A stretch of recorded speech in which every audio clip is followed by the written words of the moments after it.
नमस्कार दोस्तों। आज इस वीडियो के अंदर हम देखेंगे कि कैसे हम घर बैठे बैठे इंडियन पोस्ट पेमेंट बैंक के अंदर अपने एक जीरो बैलेंस सेविंग्स अकाउंट खुलवा सकते हैं। देखो, एक पोस्ट पेमेंट बैंक है, इसके नाम में आ रहा है इंडियन पोस्ट पेमेंट बैंक। अब जो पेमेंट्स बैंक होते हैं ना, इनके अंदर कुछ ना कुछ लिमिटेशन होती है। अब क्या क्या लिमिटेशन होती है वो हम एक बार वीडियो के एंड में देखेंगे।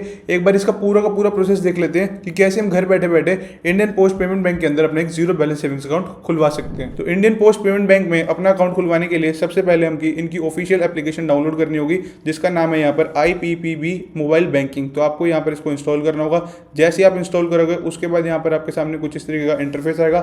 यहाँ पर सबसे पहले लिखा हुआ है लॉग इन नाउ। उसके नीचे यहाँ पर आप ध्यान से देखोगे तो यहाँ पर लिखा हुआ है ओपन योर सेविंग्स अकाउंट। तो यहाँ पर आपको क्लिक करना है। अब जैसे ही यहाँ पर आप क्लिक करोगे उसके बाद ये आपसे कुछ परमिशन मांगेगा। तो बेसिकली यहाँ पर आपको अलाउ के ऑप्शन पर क्लिक करना है। अब जैसे ही आप अलाउ के ऑप्शन पर क्लिक करोगे उसके बाद यहाँ पर आपसे सिम पूछेगा कि आपने कौन सा मोबाइल नंबर बैंक के साथ रजिस्टर करना है। जो भी सिम आपके मोबाइल में होंगी तो यहाँ पर शो हो जाएंगी। किसी के पास एक सिम होगी तो यहाँ पर एक सिम शो हो जाएगी, किसी के पास दो होंगी तो दो सिम शो हो जाएंगी। तो उसमें से आप चूज कर लेना कि कौन सा मोबाइल नंबर यहाँ पर आपने IPPB के साथ अटैच करना है। तो हम यहाँ पर सिम सिलेक्ट कर लेते हैं। जैसे हम यहाँ पर सिम सिलेक्ट करेंगे उसके बाद नीचे यहाँ पर आपको चेकबॉक्स को टिक करना है। देन यहाँ पर आपको स्टार्ट SMS वेरिफिकेशन के ऑप्शन पर क्लिक करना है। अब यहाँ पर थोड़ा सा टाइम लेगा, यहाँ पर आपको बैक नहीं करना, ऑटोमेटिकली यहाँ पर आपकी वेरिफिकेशन हो जाएगी। बीच में यहाँ पर आपको मैसेज भेजने के लिए परमिशन मांगी जाएगी, तो सिंपली यहाँ पर अलाउ कर देना। जैसा कि यहाँ पर आप देख सकते हैं हमारी वेरिफिकेशन यहाँ पर हो गई है। उसके बाद यहाँ पर कुछ इस तरीके का इंटरफेस आएगा, यहाँ पर आपसे परमिशन मांगी गई है। तो सिंपली यहाँ पर आपको आई एग्री के ऑप्शन पर क्लिक करना है। बेसिकली इस परमिशन के अंदर क्या आता है, यहाँ पर लिखा हुआ है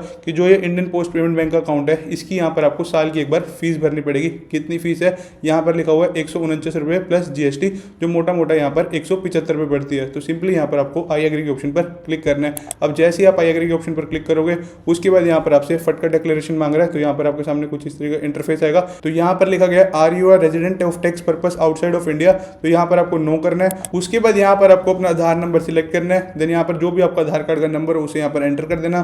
देन सेम नंबर यहाँ पर आप री एंटर आधार नंबर में डाल देना। उसके बाद यहाँ पर आपको अपना पैन कार्ड नंबर डालना है। देन नीचे बहुत सारी परमिशन है तो सिंपली पढ़ लेना। देन सबको चेक बॉक्स को टिक कर देना।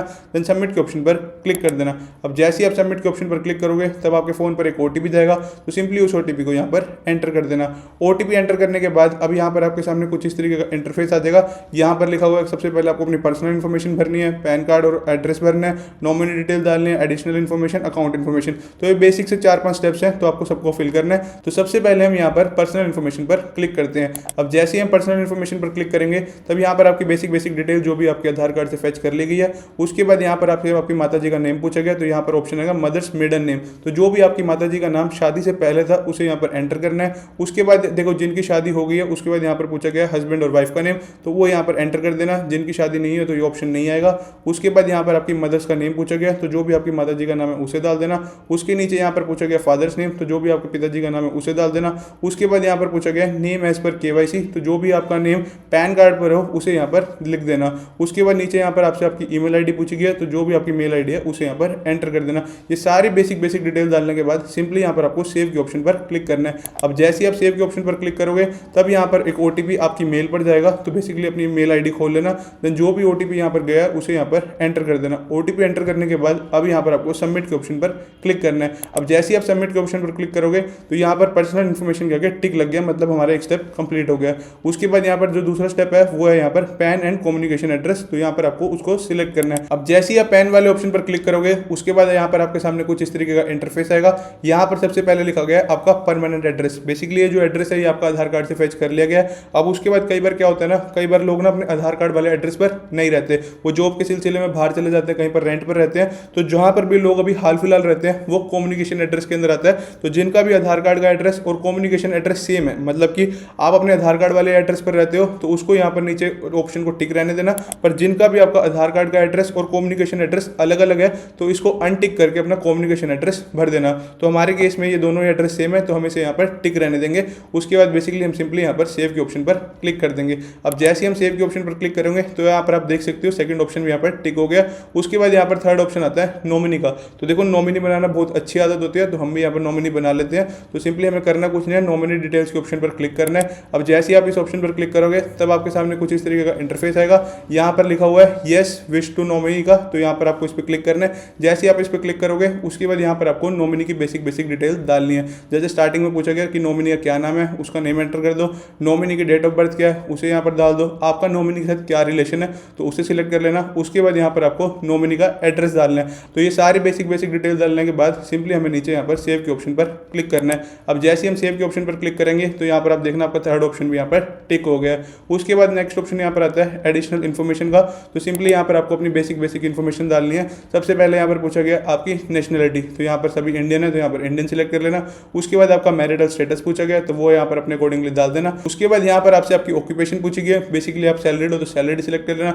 अगर खुद का बिजनेस है तो सेल्फ एम्प्लॉयड सिलेक्ट कर लेना। अगर आप रिटायर्ड हो चुके हो तो यहाँ पर वो सिलेक्ट कर लेना। अगर आप एक हाउसवाइफ हो तो वो सिलेक्ट कर लेना। स्टूडेंट हो तो वो सिलेक्ट कर लेना, अपने अकॉर्डिंगली यहाँ पर देख लेना। उसके बाद यहाँ पर आपसे पूछा गया ग्रोस एनुअल इनकम, मतलब कि आपकी सालाना इनकम कितनी है, तो वो यहाँ पर आप अपने अकॉर्डिंगली देख लेना। यहाँ पर मल्टीपल ऑप्शन आएंगे तो जिस भी ऑप्शन में आप फिट बैठते हो तो वो यहाँ पर सिलेक्ट कर लेना। उसके बाद नेक्स्ट ऑप्शन है यहाँ पर एजुकेशन लेवल का, मतलब कि कितना आप पढ़े लिखे हो, तो वो यहाँ पर आप अपने अकॉर्डिंगली सिलेक्ट कर लेना। अगर आप ग्रेजुएट हो तो ये सिलेक्ट कर लेना, पोस्ट ग्रेजुएट हो तो वो सिलेक्ट कर लेना, वो आप अपने अकॉर्डिंगली देख लेना। उसके बाद लिखा गया are you a politically expose person, तो यहाँ पर नो सिलेक्ट कर लेना। तो ये सारी बेसिक डिटेल डालने के बाद सिंपली यहाँ पर आपको सेव के ऑप्शन पर क्लिक करना है। अब जैसे आप सेव के ऑप्शन पर क्लिक करोगे तो यहाँ पर आप देखोगे जो भी आपका फोर्थ स्टेप है वो भी यहाँ पर टिक हो गया है। उसके बाद नेक्स्ट ऑप्शन यहाँ पर आता है अकाउंट इन्फॉर्मेशन का। जैसे आप इस ऑप्शन पर क्लिक करोगे उसके बाद सीधा यहाँ पर आपसे पूछा जाएगा डीबीटी मैपिंग के बारे में। तो बेसिकली अब ये डीबीटी मैपिंग क्या होती है, देखो कई लोग होते हैं जिनकी सरकारी योजनाएं कुछ चल रही होती है, जिनके सरकारी खाते में पैसे आते हैं, लाइक कि किसी को कुछ ना कुछ रोजगार भत्ता मिल रहा है या कुछ सरकारी कुछ भी स्कीम चल रही है जिनके अकाउंट में पैसे आते हैं।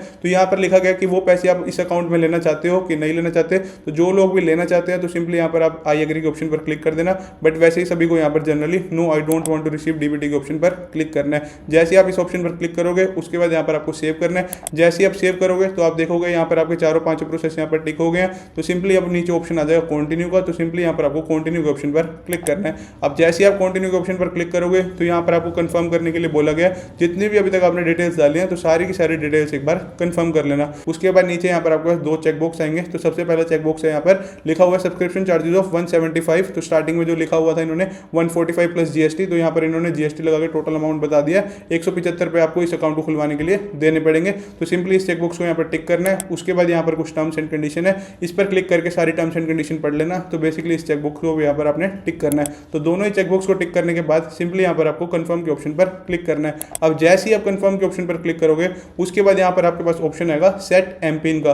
तो देखो आप इस मोबाइल बैंकिंग एप्लीकेशन में लॉगिन हो गए ना, तो स्टार्टिंग में एमपिन बनाना होता है, तो वही एमपिन यहाँ पर बनाना है। तो एमपिन आप अपने अकॉर्डिंगली रख लेना। हमारे यहाँ पर 4 डिजिट का एमपिन बनाने का ऑप्शन आ रहा है, किसी का 6 का भी आ सकता है। तो यहाँ पर आप अपने अकॉर्डिंगली 4 डिजिट का एमपिन बना लेना, मतलब अपना ऑप्शन देख लेना, किसी को 4 का है तो किसी को 6 का है। तो हमारा 4 का, तो हम यहाँ पर 4 डिजिट का एमपिन बना लेते हैं। वो जो भी एमपिन बनाया है वही यहाँ पर हम री एंटर एमपिन में डाल देंगे, देन सेट एमपिन के ऑप्शन पर क्लिक कर देंगे। अब जैसे ही हम सेट एमपिन के ऑप्शन पर क्लिक करेंगे उसके बाद हमसे यहाँ पर कुछ सिक्योरिटी क्वेश्चंस पूछे गए हैं। तो जो भी क्वेश्चन पूछा गया उसका यहाँ पर आंसर दे देना।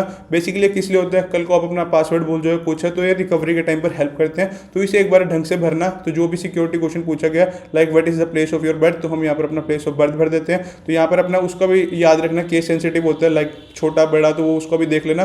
तो यहाँ पर जो भी सिक्योरिटी क्वेश्चन है वो अपने अकॉर्डिंगली भर देना। सारे सिक्योरिटी क्वेश्चन भरने के बाद नीचे यहाँ पर आपका सबमिट का ऑप्शन आएगा, तो उसे सबमिट कर देना। उसके बाद यहाँ पर आपके आधार रजिस्टर मोबाइल पर एक ओटीपी आएगा, तो सिंपली उस ओटीपी को यहाँ पर एंटर कर देना। ओटीपी एंटर करने के बाद अब यहाँ पर बड़ा लिखा आएगा अकाउंट ओपन सक्सेसफुली, तो यहाँ पर आपका अकाउंट ओपन हो गया। तो सिंपली यहाँ पर आपके अकाउंट की डिटेल्स लिखी हुई है, लिखा गया है कि जो भी आपके अकाउंट की डिटेल है वो आपकी मेल आईडी पर भेज दी जाएंगी। तो सिंपली यहाँ पर आपके पास नीचे एक ऑप्शन भी आएगा लॉगिन करने का, तो सिंपली आप लॉगिन के ऑप्शन पर क्लिक कर लेना। अब जैसे ही आप लॉगिन के ऑप्शन पर क्लिक करोगे तो यहाँ पर आपसे आपका एमपिन मांगा गया, तो जो भी आपने एमपिन सेट किया था उसे यहाँ पर डाल देना। अब जैसे ही आप अपना एमपिन डालोगे तब आपके सामने कुछ इस तरीके का इंटरफेस आएगा। यहाँ पर लिखा हुआ है कि इस अकाउंट को चलाने के लिए स्टार्टिंग में आपको यहाँ पर 200 रुपये की फंडिंग करनी पड़ेगी। तो नीचे यहाँ पर आपका ऑप्शन भी आ रहा है ऐड फंड का, तो यहाँ पर 200 रुपये ऐड कर देना। उसके बाद आप देखोगे तो यहाँ पर आपका अपना बैलेंस भी शो हो जाएगा। यहाँ पर पूरा का पूरा मोबाइल बैंकिंग की तरह है, यहाँ पर आप अपनी अलग अलग चीज़ें यहाँ पर एक्सप्लोर कर सकते हो। तो ये था पूरा का पूरा प्रोसेस कि कैसे हम घर बैठे बैठे IPPB के अंदर अपना एक जीरो बैलेंस सेविंग्स अकाउंट खोल सकते हैं। तो this is the end of the video. बाकी मिलते हैं नेक्स्ट वीडियो में। Till then have a right path means focus path.